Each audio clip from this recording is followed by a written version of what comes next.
Dans cette vidéo, on va voir comment convertir différents types de données.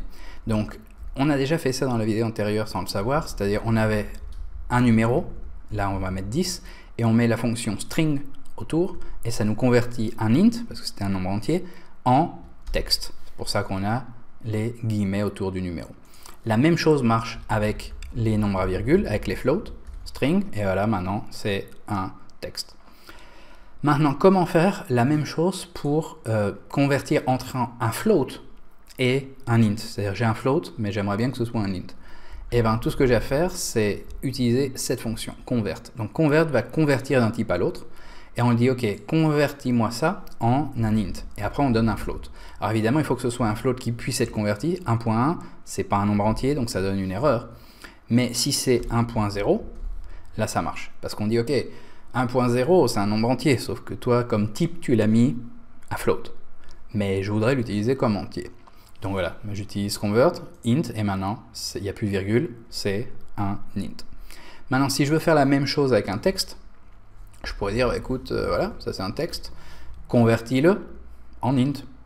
Convertis-le en int, et là ça marche pas, c'est pas fait pour ça, ça marche que avec les numéros, c'est-à-dire convert n'est pas fait du tout pour marcher avec des strings, c'est fait pour marcher avec des nombres entiers, avec des floats comme on a fait avant. Donc j'enlève ça, on va voir comment faire avec des numéros. Alors pour faire avec des numéros, la fonction est différente parce que ce qu'on va faire derrière avec le code de la fonction n'est pas du tout le même, parce que ça s'appelle du parsing, c'est-à-dire on va parser le texte pour trouver quelque chose dedans. Et ça veut dire qu'on va devoir regarder caractère par caractère du texte, du string, de la chaîne. Est-ce que c'est un numéro ou pas? Donc ici 1, bon bah voilà, c'est un texte 1, et bon bah parse-le, cherche dedans pour voir si tu trouves un moyen de donner un int. Alors là ça marche parce que bon bah c'est facile, hein, il y a un caractère, c'est un numéro, voilà, je remplace, c'est un int, ça marche. Maintenant s'il y a plus qu'un caractère, ça marche aussi.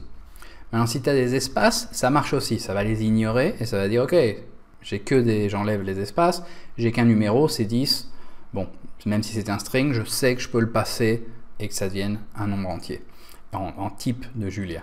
Maintenant si j'ai une lettre aussi, là ça marche plus, là, comment je peux savoir, ce A là ça n'a rien à voir, c'est d'accord, on pourrait faire quelque chose de plus avancé et dire bon ignore toutes les lettres et prends le seul numéro que tu puisses trouver, mais c'est pas cette fonction, elle n'est pas faite pour ça, cette fonction est faite pour donne-moi un string où il y a un numéro et moi je vais te la convertir dans le type que tu me donnes.